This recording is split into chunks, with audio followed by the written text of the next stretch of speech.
I'd like to talk to you today about a topic that is very dear to my heart. That topic is, I want to live the power we have. I want to be able to give hope to the families and to the patients who are dealing with cancer or other terminal or chronic illnesses, because so many times their hope is taken away from them. And I believe it is so important that you have hope so that you can move forward. Being a general surgeon for over 26 years, I know that I'm the one who's handed out the diagnosis, or as I sometimes call it, the life sentence. You have cancer. You have diabetes. You have renal failure. You need an amputation. You have multiple sclerosis. You have Lou Gehrig's disease.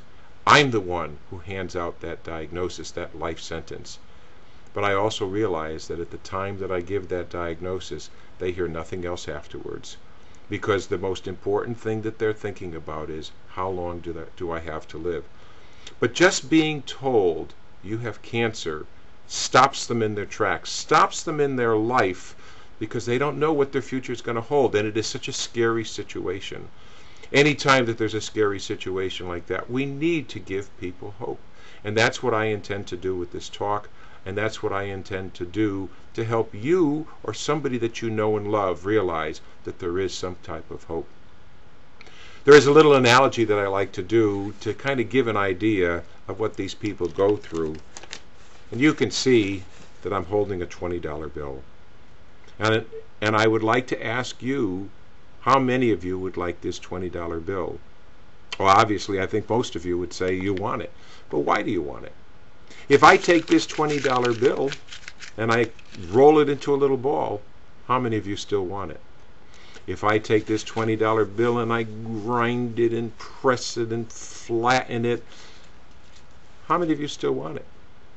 I suspect most of you still want it, and my question to you is, why do you still want it? The answer is, because it still is a $20 bill. It has retained its worth no matter what's been done to it. And I say to you patients, you cancer patients, you have gone through chemotherapy, you've gone through radiation, you've gone through surgery, you may have had diarrhea, nausea, lost your hair, lost your friends, lost your job.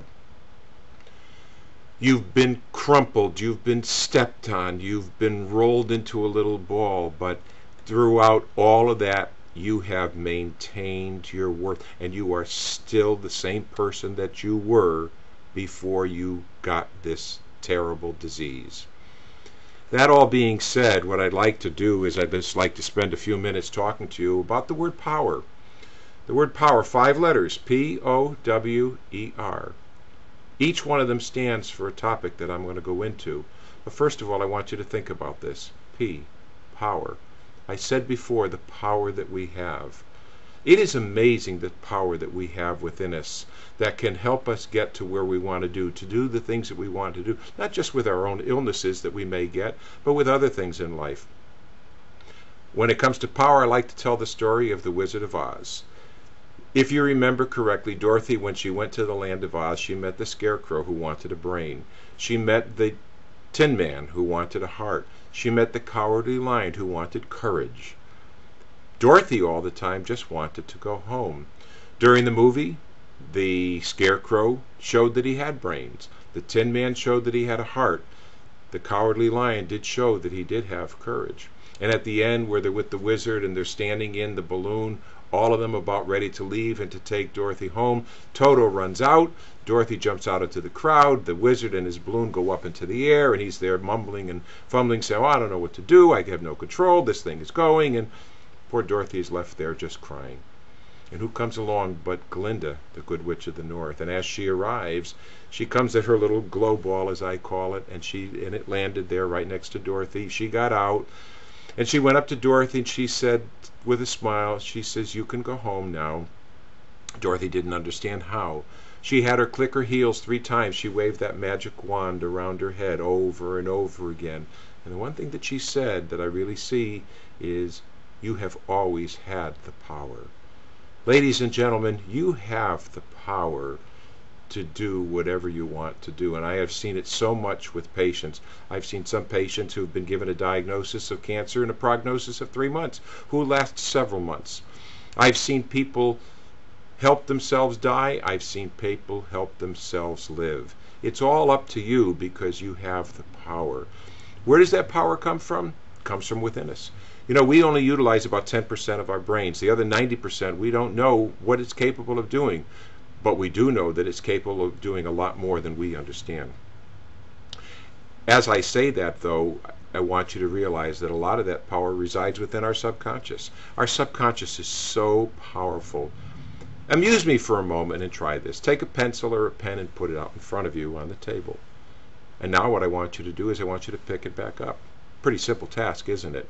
But you know, the first time that you did that as a child, you had to reach out. First of all, you had to visualize what you wanted. You had to reach out, and you may have gone this way and then that way. You corrected and overcorrected, and finally you reached it and picked it up. The second time that you did it, it was easier. The third time it was easier. And now you picked up that object without even thinking. It was so easy. But if you break it down, you have no idea how many muscles you used, how long it took, how much strength that you had to give to each muscle to accomplish that, but you did it. Think again about a baseball player.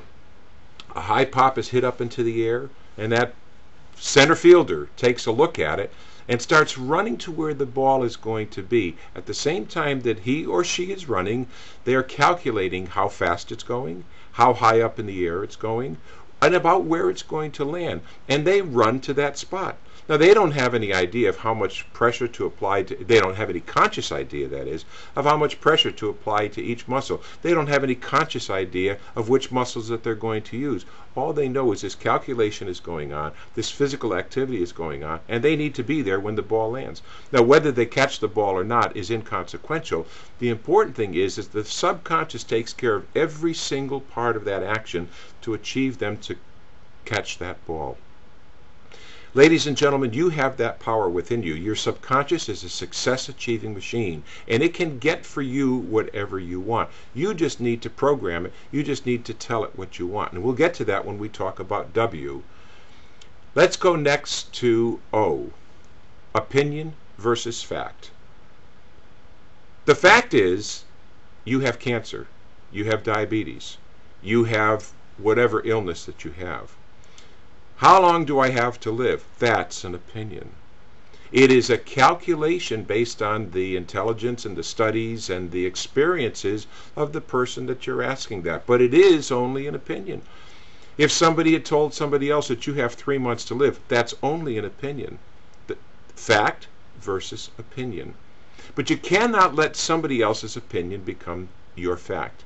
And when you're told that your disease is terminal, it's not really that your disease is terminal. Our knowledge of how to treat it is terminal. Now, I'm not putting down Western medicine. I'm not putting down doctors because I've been one for 26 years. But I will tell you that I could never pinpoint when somebody was going to die or if somebody was going to succumb to their illness. I just want you to know, don't let somebody else's opinion become your fact. You know, there's a study that was done about prisoners, and this one prison was interviewed.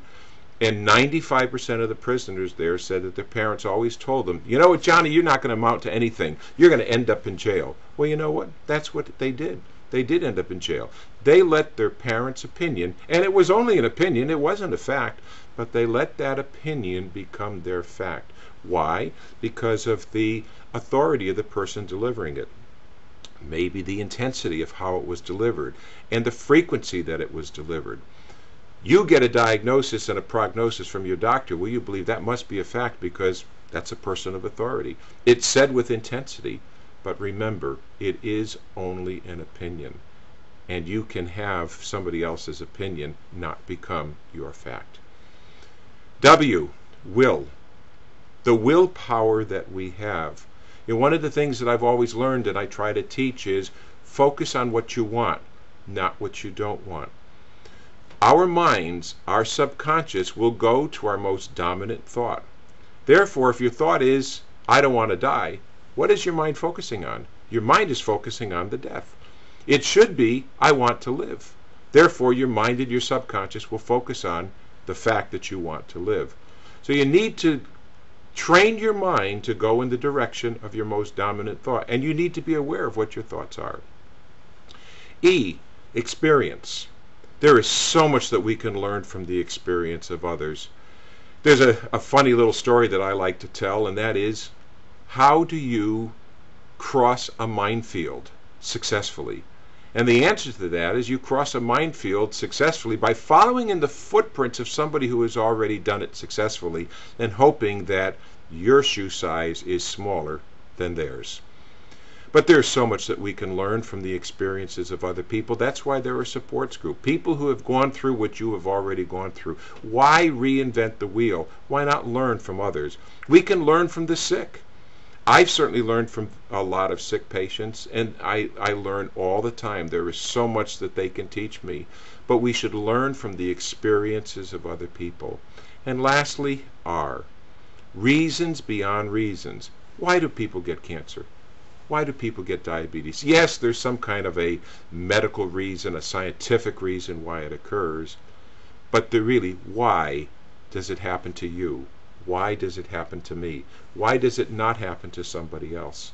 There are reasons beyond reasons. At a time like this, some people turn towards God. At a time like this, some people turn away from God because they say, how can you let that happen to me?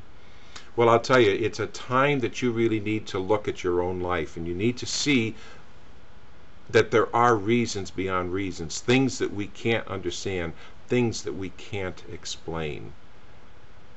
And I will also tell you, as you think about this, there are some advantages to the fact that people know what's happening to them. What do I mean by that? Well, if you knew that you were going to die of a car accident in 2 days, would you spend those 2 days planning your funeral, or would you spend those 2 days doing things that you've always wanted to do with the people that you've always wanted to do it with? I suspect it's the latter and not the former. All I want you to do is I want you to realize that we need to live every day. We need to celebrate life every day, no matter what's going on with us. And we have the power within us to be able to do that. And just remember this last thought. A day not lived is a day lost. And we certainly don't need to lose any days. They're all so precious. Life is so precious. The people around us are so precious. We need to be able to live and to celebrate life.